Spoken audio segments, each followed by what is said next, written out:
Hello everybody, this is Vicky and my channel is the Premature Menopause Project, a YouTube channel designed to help give some advice and some support to people that believe that they might be experiencing premature menopause or are experiencing premature menopause. You may also know it by the names such as premature ovarian failure, whichever term you're most comfortable with. If you've just stumbled across this channel, it may be worth you checking out my previous two videos. I'm a relatively new blogger, but I've been trying to kind of chart my journey with premature menopause and offer advice on a couple of different topics. My disclaimer, which I've mentioned in every video so far, is that I'm not a medical professional by any means. So if you do need medical advice, please don't come here. This is just my kind of experiences, my personal experiences. Please do make sure you consult a doctor and certainly don't take anything I say for granted. It may be that, this is just my opinion that I say in the videos. Just get that disclaimer out there now. If you are a returning subscriber or somebody that's seen a couple of my videos before, thank you again for coming to watch, and I really do hope that you're finding these videos helpful. That's why I'm doing this.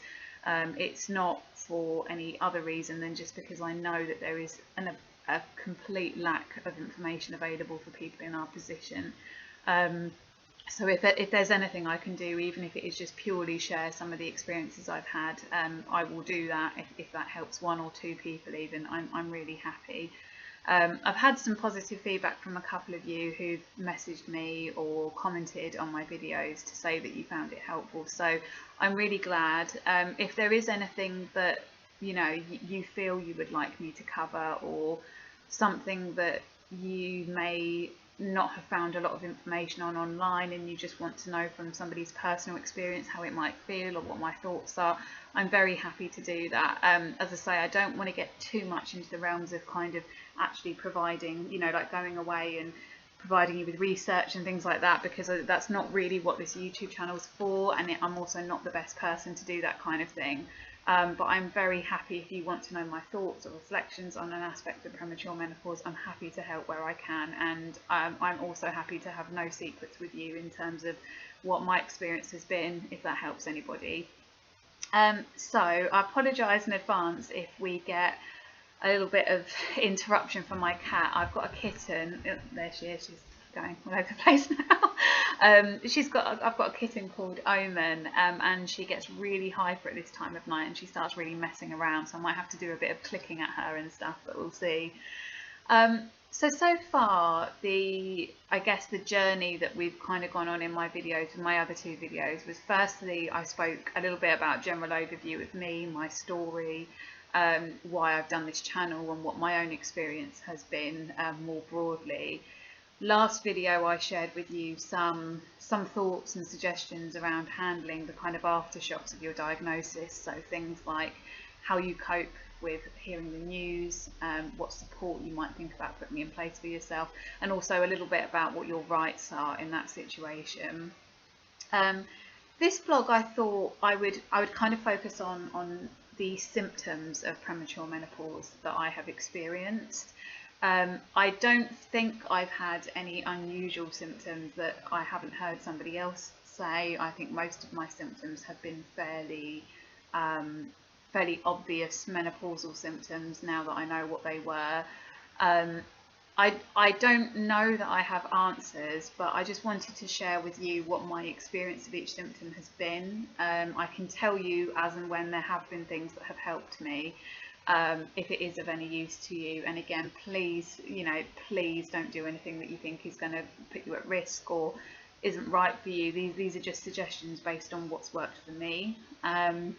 But mostly it's just to kind of raise awareness. I know that with any condition, especially things that involve emotional turmoil, sorry, I can't get my words out, emotional turmoil and distress, it can be very easy to believe that you are the only person that is going through what you're going through. To a certain extent that's true, because however much I've suffered premature menopause the same way as you have, actually my experience might be very different to yours, and I will have different fears and concerns.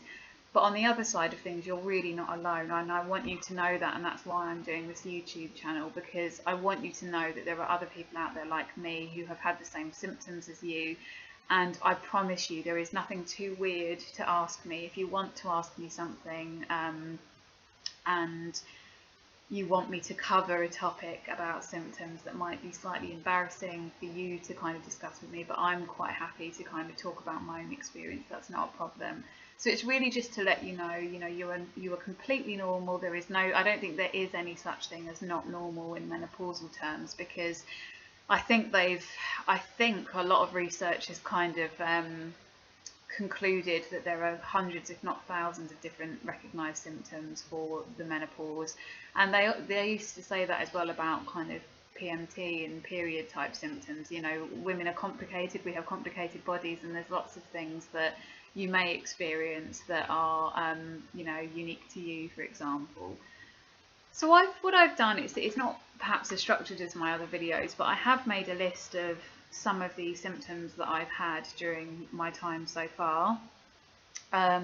Some of these symptoms were things that I experienced before I knew about my diagnosis. Some went away after I took HRT.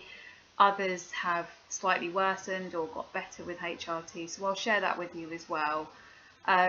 I would like to do a video more specifically on HRT and what I've tried. The only thing is, if I'm completely honest with you, I myself am quite lost in the terminology that the medical world uses to describe different types of HRT, and at the moment I feel I might confuse things by posting a video about it. That's probably the one area I need to be a bit wary that I'm not, I guess I'm not kind of being inaccurate in the information that I provide specifically. So, and I also can't, to be honest with you, I can't remember the name of the first couple of HRTs I took. I know how I felt on them, but I'm not sure I remember the name. Sorry, cup of tea. So I think it would be better to kind of leave that for another time, but HRT will come into a lot of the things that I'll be talking about. So you'll have to put up with me slurping my tea for ages. Okay, so I'm going to sort of, no particular order, I'm just going to put things out there really. So the first thing I've got on my list, the first thing that came to mind was hot flushes. Now, hot flushes is something that you will hear sort of normal menopausal, typical menopausal aged women talk about, and it seems to be the kind of stereotype of what the menopausal symptom is if you had to choose one. I definitely have had hot flushes. I don't know, they don't seem to match how other people describe them though, so I don't know whether it's defined as a hot flush. To me it felt like it was. So I don't really, now since I've been on any type of HRT, I've very rarely had any hot flushes. It has happened occasionally, once or twice, probably times when I've been on a HRT that has been too low dose and it's turned out that I needed to change it. But most of my experience with hot flushes was during that period I told you about, that kind of 2 years or so when I didn't know what was going on. So I remember that one of the things I noticed was that I was, getting very, very hot. It was in two ways. So I had night sweats, and I think I mentioned that in my first video. I would be asleep at night and I would wake up and I would, I know this sounds a really weird thing to say, but I'm not like a sweaty person. I don't tend to kind of sweat very much in general. So it was really weird, and I used to wake up and the sheets would be all damp and horrible. And it always sticks in my mind because it was probably sort of pretty wintry, kind of, I think November time or something, when I specifically remember feeling this way at night time. And at the time, as I think I've said, there was a kind of a door leading off of my bedroom with my boyfriend, that you could kind of open. It was the back door, and I was opening that fully wide and the windows fully wide, and I just felt so hot and bothered all the time, and I just had awful night's sleep because I was constantly feeling hot to the point where, when you're really, it was kind of that feeling like when you're on holiday and you're uncomfortably hot in the chalet or wherever it is you're staying in another country where the temperature is much hotter, and you just cannot sleep because you just feel boiling, and that's how it used to feel. And it was lots of kind of restlessness and stuff. In terms of kind of everyday, sort of during the day hot flushes, what was happening was, again, probably winter time, which made it more strange.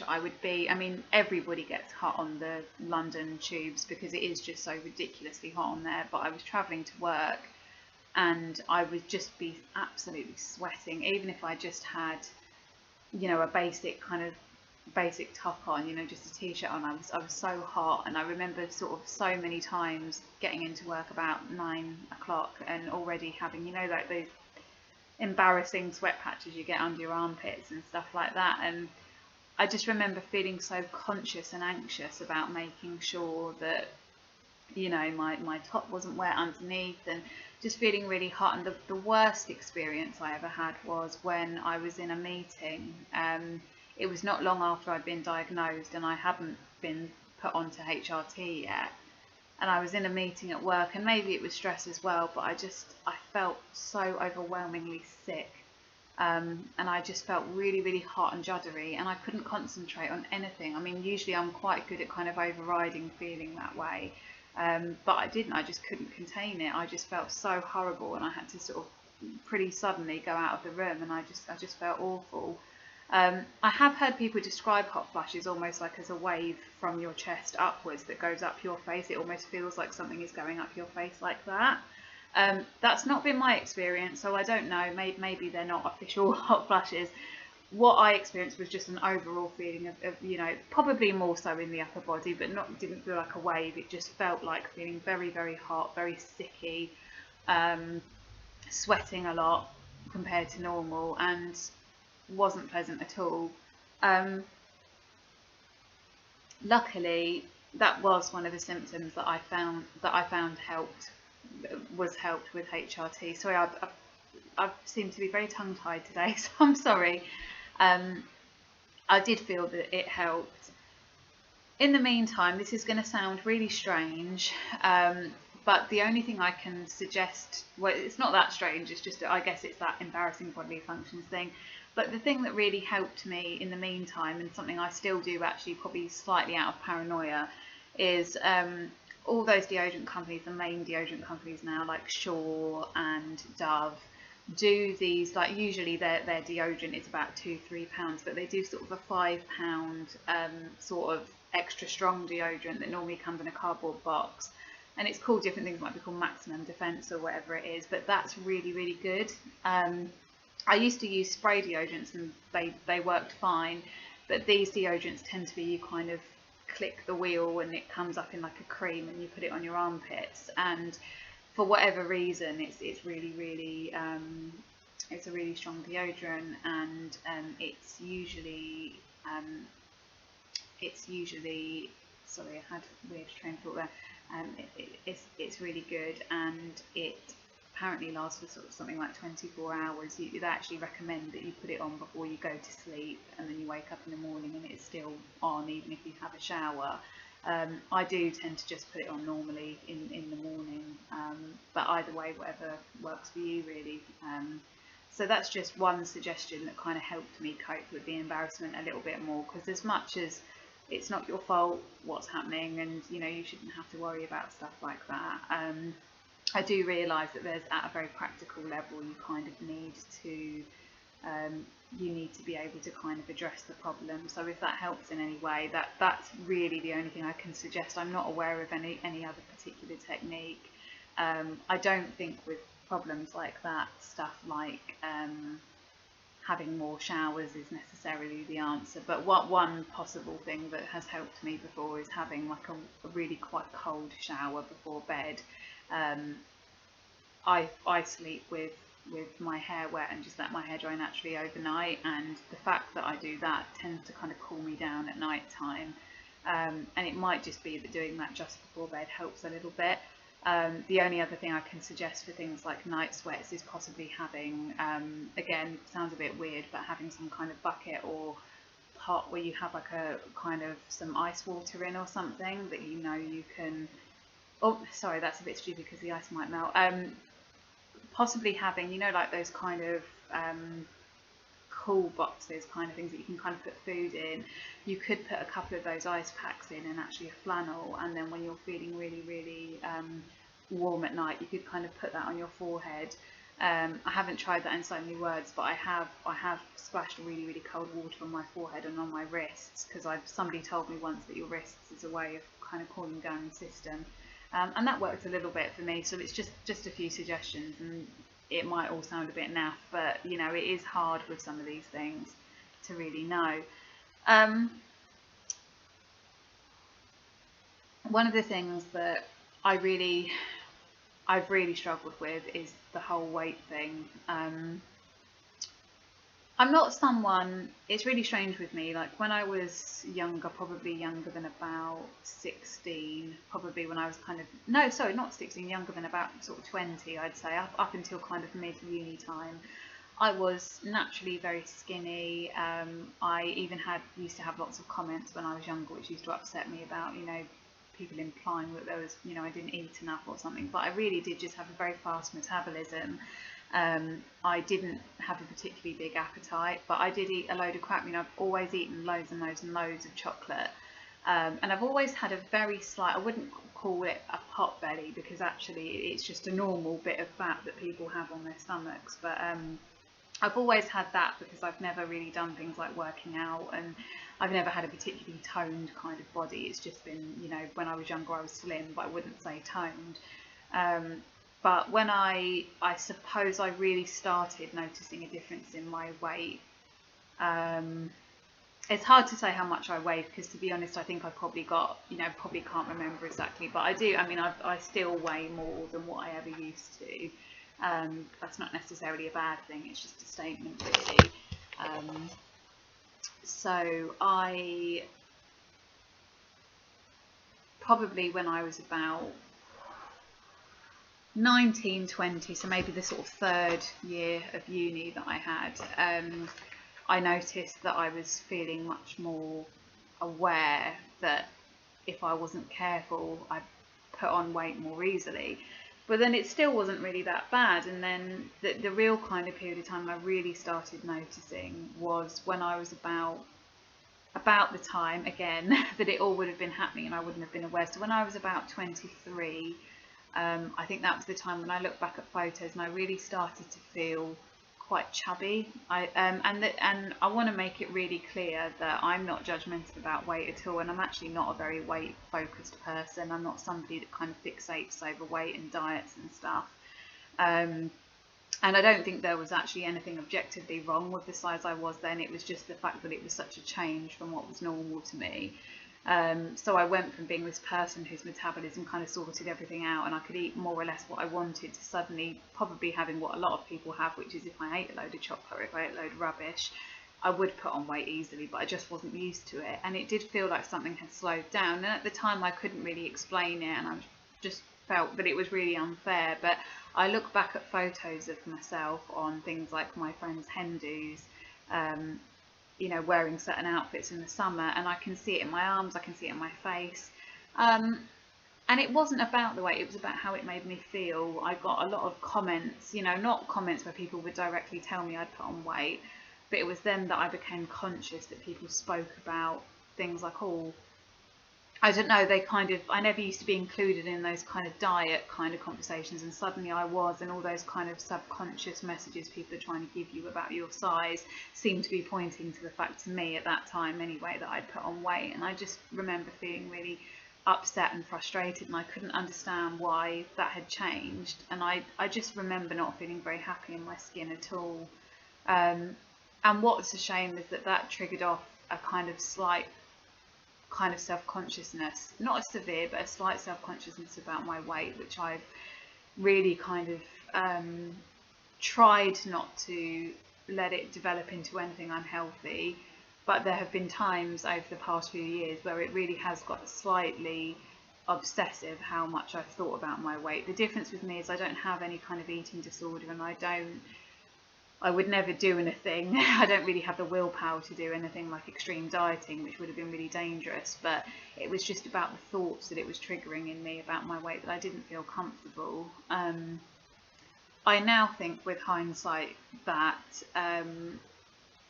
because I noticed that actually, it's always been my tummy that puts on weight, and sometimes it's a bit weird because from the side, if you imagine me from the side, I will look fairly slim. And then there's usually actually quite a pronounced bump where my tummy is, which is sort of bloating and stuff, but also where I put my weight on. And I did notice, particularly around that time, that my stomach was becoming larger, and it felt like, I mean, I think some of it was probably that I was comfort eating because of how I was feeling. I think I had got into some bad habits with where I was working and what I was eating and that kind of thing. But I don't think that explained everything. And I think with hindsight, my hormone levels were probably right at the peak of changing. And and it was probably, I was doing what they say a lot of menopausal women do, which is put on weight on my middle. And I wish I'd have kind of understood that at the time, but at the time I just felt really worried and upset and self-conscious, and it's taken quite a long time for me to take a more blasé attitude to my weight again. And as I say, it's really strange because I'm not judgmental about weight at all. I also have quite a high threshold before I would say that somebody is overweight, because I'm not a judgmental person, and I don't think that you have to be really skinny to be attractive or anything like that. But I think it was the change in me, and we're always our own worst, harshest critics, I suppose, aren't we? In terms of how that's improved, I guess a few things changed in that I changed jobs away from an office where there was constantly cakes, biscuits, things that I could comfort eat with, which helped a little bit. I got into a more active role where I was walking around more. But to be honest, I only really have felt that I've lost a bit of weight and kind of feel a bit more kind of comfortable with myself since the last 6 months or so, and I think that's a reflection of being on a better form of HRT. HRT I did find helped control my weight a little bit. I wouldn't say it was a drastic change. I wouldn't say that I put on loads of weight and then all of a sudden when I was on HRT everything got better. But certainly I think when the dose, everything for me, when you hear me talk about these symptoms, seems to be about the dose of estrogen being enough. When the dose of estrogen has been enough, a lot of these things have been alleviated. So I feel that when I've had enough estrogen in my system, I haven't had as much of an issue with holding weight around my tummy. I'm not perfect. I have lots of insecurities about my body for lots of different reasons. But at the moment, I would say that I feel relatively happy and content with my weight. I think part of that's a change in mindset about how much emphasis I really put on stuff like that anymore. I've kind of moved on from worrying about stuff like that, and also it's probably a reflection of my medication working better and me making probably better eating choices as well. But I will never be a very, very healthy person. I'm sort of probably average in terms of that, but I guess in terms of the weight thing, there's not an awful lot of advice I can give you, because I think weight's a very personal issue. I think it can be affected by so many different things that I think it's quite impossible to really pinpoint the fact, why you've put on weight. I think it's similar to when people stop smoking and they say they put on weight. It's hard to tell how much of that is the change in the chemicals in your system and how that might have affected things, and how much of that might be things like your comfort eating because of how you're feeling, which I think is a factor in menopause from my experience has been, actually some of it is a bit chicken and egg. But I do think there is, from my own experience and from hearing other people's, there does seem to be something around the weight gain thing. All I can suggest is having, talking to people like your GP. I feel like I'm giving awful advice around this because I'm not a sports and fitness kind of person at all. But if you do feel that there is something that you could add into your routine exercise-wise, and that there are slight improvements you could make in how you eat, you might feel better for it. Because although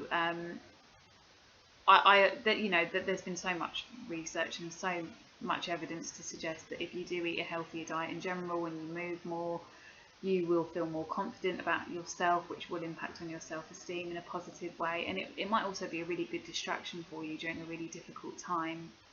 But I think ultimately the lesson is about acceptance and being kind to yourself, and my counsellor has kind of helped me to understand why I feel the way I do about myself sometimes, and a lot of how, and I've got no doubt that maybe I'm happy with my weight the way I am now because I've kind of dealt with some other issues, and I've started to get to a place where my self-esteem is kind of starting to rise a little bit after a real bad knock. But accepting yourself for who you are is very difficult when you feel bad about yourself and you're suffering from a condition that really affects on your self-esteem. But there are some practical things you can do, but more importantly, there are some emotional support systems you can access, like counselling, which might help you with that self-image thing. And self-image comes up so much in menopause. It comes up, it's a whole other video, and I'm actually today I'm focusing more on the physical side. But I would like to do a video on the more kind of emotional side as well. So it will be something that I'll probably talk about in more detail. Sorry, I know I'm rambling today, so I'm sorry for how long this is. So a few things, were things like a kind of foggy head and kind of memory being really rubbish. I just remember I often feel when I haven't got very good HRT that I am very tired, very fatigued, very lethargic, and my irritability goes up completely, which we'll go on to. But I kind of have this foggy headed feeling where I can't seem to retain any information. And what I really notice is, I'm a conscientious person at work. I try really hard, and I'm generally somebody to go over and above at work. But as soon as I start feeling that way at work, I start slacking off. I start kind of taking ages to get things done. It's probably just as much a reflection of my mood, but something in me just changes in terms of how I retain information. And again, there is no kind of one solution, because I think that's something that's kind of psychological as well. So it's probably about trying to kind of find some sense of calm. What helped me a little bit is kind of redefining my perspective on work and thinking about things in terms of urgent things I had to get done and things that could probably be left for another day. And that's not about saying I'll slack off from your job and don't bother doing any work.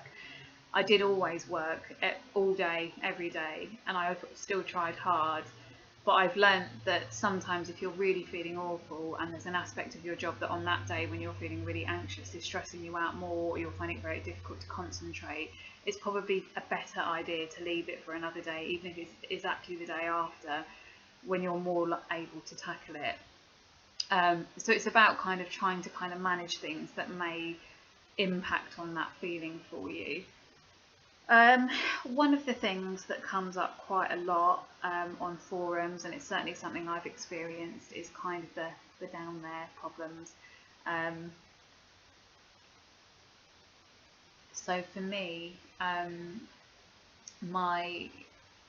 one of the first things I noticed was I'm sorry, I'm whispering slightly because I'm worried that other people can hear me, that I'm kind of live near, but I was very, very, very dry, very, very itchy, to the point of being uncomfortable, to the point of not being able to wear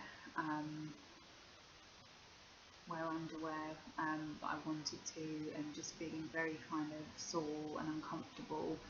And that actually went on for, when I think about it, about 2 or 3 years.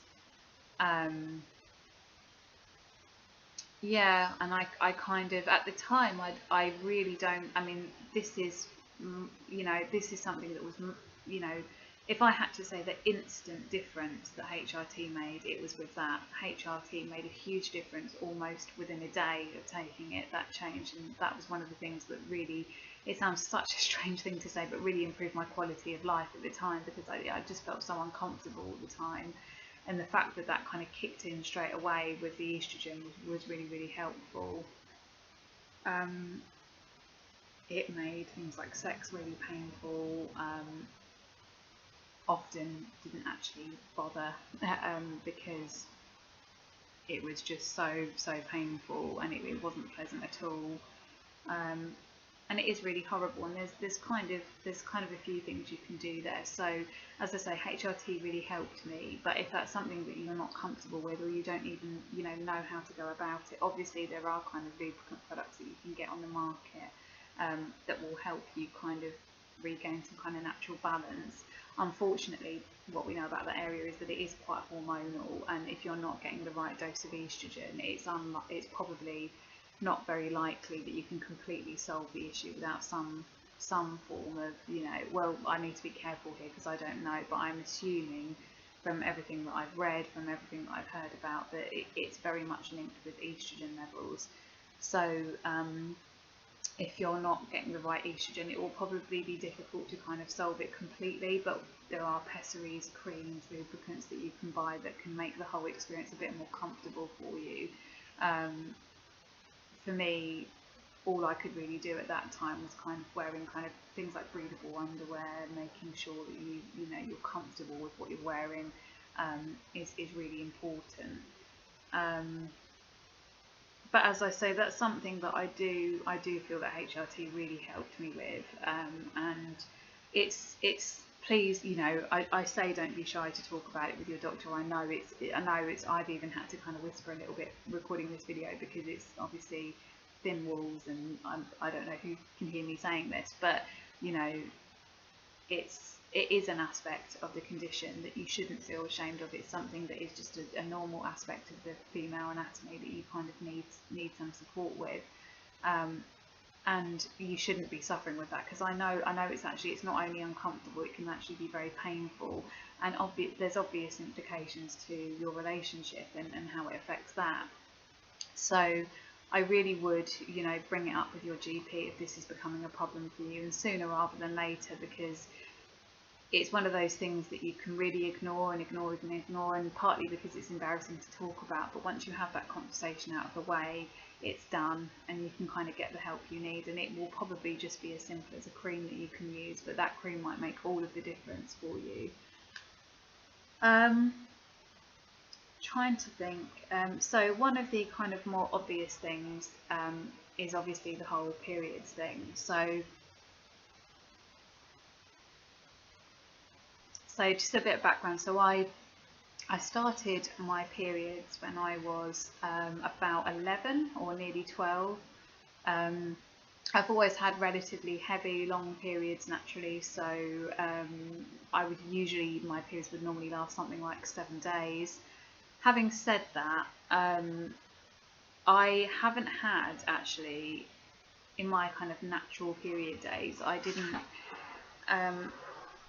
have a lot of experience of kind of natural periods, because from about 16 I was on the pill when I became sexually active, or 15 actually. That obviously regulates your periods, so it's kind of a simulated period. I've had 2 or 3 contraceptive implants, which last for kind of 3 years at a time.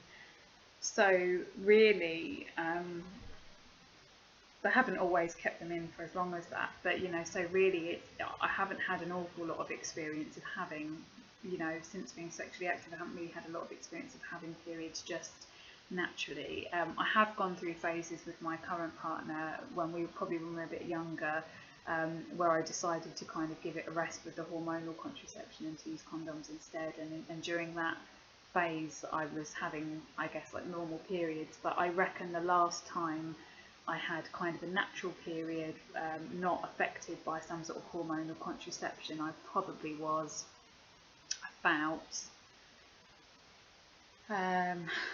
I think, probably about 21 or something. So it's been a long old time since I can really remember. So one of the problems when all of this was going on, as I mentioned in my first video, what confused the issue is that I was on the contraceptive implant at the time that I wasn't experiencing periods. So my understanding had been that, so I went onto the implant as, a new contraceptive implant sort of, a few years ago, when I was with my current partner, and and I was led to believe, I don't know whether it was something I read and misread or whatever, but it was quite common to not get periods when you're on the contraceptive implant. So I didn't get periods, I didn't think anything of it. Whenever I brought it up with anybody, everybody seemed to sort of think that was fairly normal and to be expected. And I also didn't have a lot to compare my periods to. I mean, obviously, if I'd have come off of the implant kind of when I was sort of 21, 22 and had completely come off it then, I probably would have realised much earlier. But as it was, I went up until the age of 23, 24, 25. 25.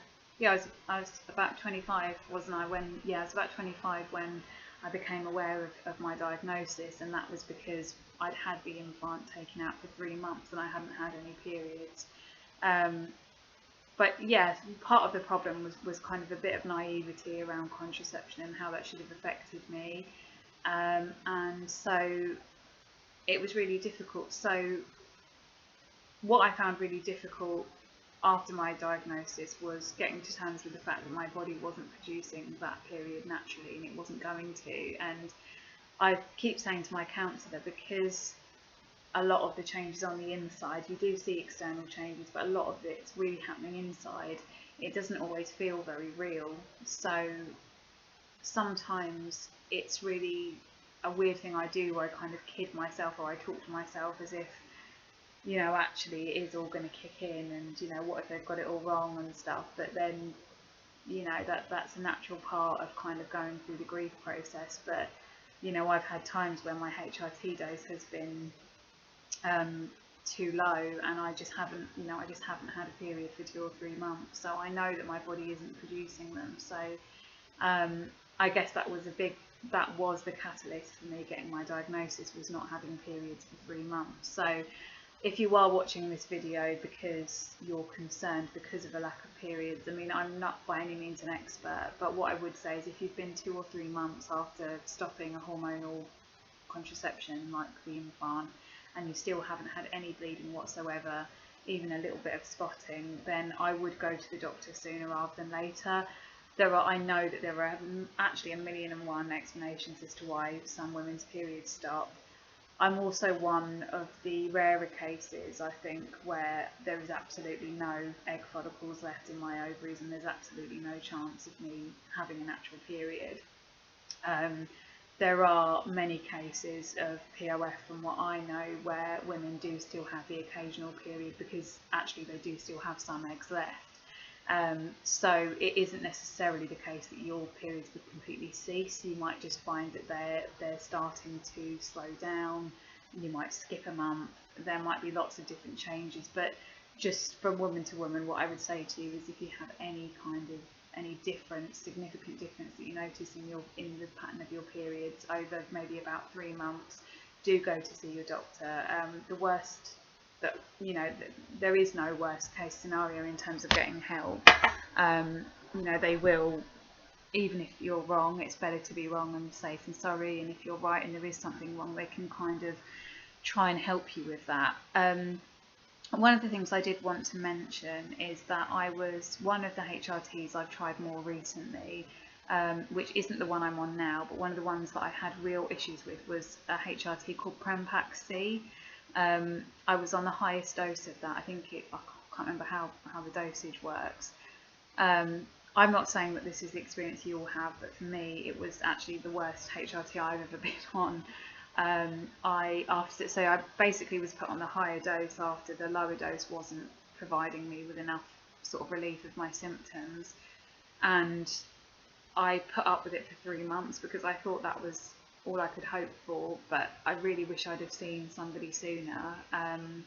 When it was time for my period to come on, for 3 or 4 months in a row, what happened was I'd go to bed, and about 2 o'clock in the morning, a horrendous pain would kick in. I've never known anything like it, and I know this sounds really like I'm exaggerating for effect, but I honestly felt like it was that kind of pain that people describe as sort of labour pains. It was really pulsating, really sharp period pains, to the point where I've never had pain like this before, pain spreading all down my legs, feeling really sick, bent doubled over, and that would always last for about 6-8 hours, be really intense, and then it would slow down to being a heavy, painful but just about bearable period after that.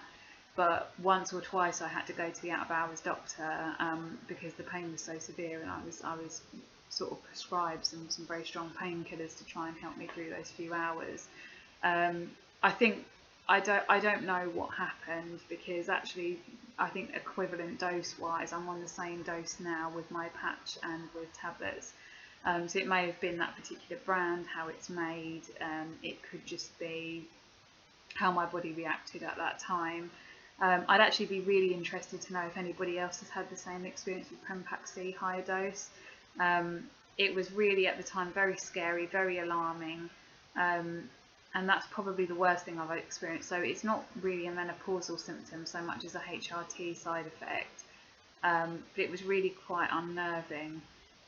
So I don't know anywhere near enough to tell you whether Prempaxi would be the same experience for you as it has been for me, and I don't want to put people off that have just been prescribed, because you know I'm an individual and my body will be very different to yours. But if you do, what my advice would be, if you do even get 1 month, even just 1 month of that pain with that or any other type of HRT, then I really would encourage you to go and get some sort of medical advice as soon as possible, because I felt that it wasn't really safe taking that dose, and that particular type of HRT, it made me feel really worried, and it was horrible. So, but luckily now, as I say, I'm on kind of a combination of patches, Everol patches, and I can't remember the brand, but a form of progestogen tablets,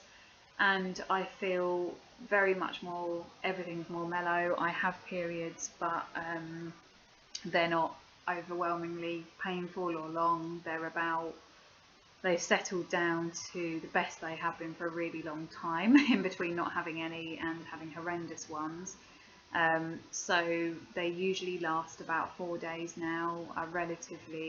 I have sort of one day at the beginning where they're fairly heavy, but not too heavy, and then it kind of goes on to, you know, I use kind of like a standard tampon, and that's fine for a few hours and no problem. So that's my norm now, and that's really helped. And obviously I do understand that periods in themselves are a very kind of emotional topic. I have very mixed feelings when mine comes on my HRT, because I don't feel as though they're a real period, and it makes me mourn the loss of kind of the real periods that you used to get. It's really hard when you know that it's not real, you know, but what I would say is it really helps if you're suffering with some of the feelings I had, of feeling kind of isolated and alone and a little bit kind of left out of kind of young woman experiences. Psychologically, it helps me to have periods, because on some level I feel I'm the same as my peers. I think if I was sitting here and I never had a period and I had to sort of watch all of my friends talk about it, it's one of those sort of triggers for me that can make me feel, you know, like I don't fit in. So the fact that I can have some form of a period is kind of helpful to me. And obviously we know the massive health benefits of allowing your womb lining to shed each month. It is kind of something that doctors will tell you is really important in terms of kind of medicating menopause, so in premature menopause. So bear in mind that it's also a very healthy thing for you to be having periods if you possibly can. You know, simulated periods on HRT if necessary. I think I've spoken about most things.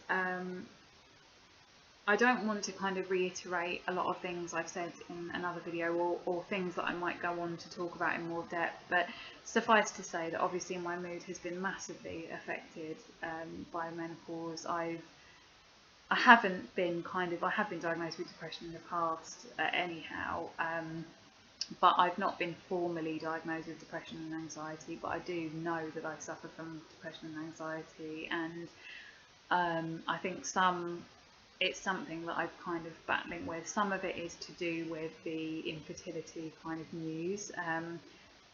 Some of it I genuinely sometimes think might be hormonal, literally just a chemical reaction in my brain. I notice that my anxiety gets a lot worse when my HRT dose isn't right. I will talk about it in much more detail, because I don't think I can do it justice, and I'm trying not to go over the 1 hour mark on this video, but mood is a really massive part of menopause, and it's something that can alert you to the fact that something's wrong in the first place. It can also be a sign that your HRT may not be working for you. It can also be a sign that you're not coping and that you need some help and emotional support as well. So for now, my message is really listen to your mood and what it's telling you, and try to, as I keep saying, be kind to yourself. You know, don't put yourself in situations that you have to feel that way if it's not necessary.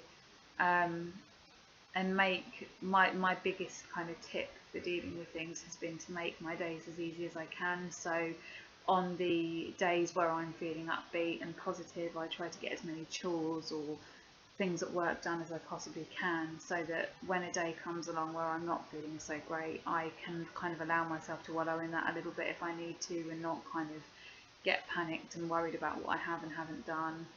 But I'm going to talk about mood massively in another video, so it's something that hasn't completely gone away with HRT, but again is something that it has helped me with massively.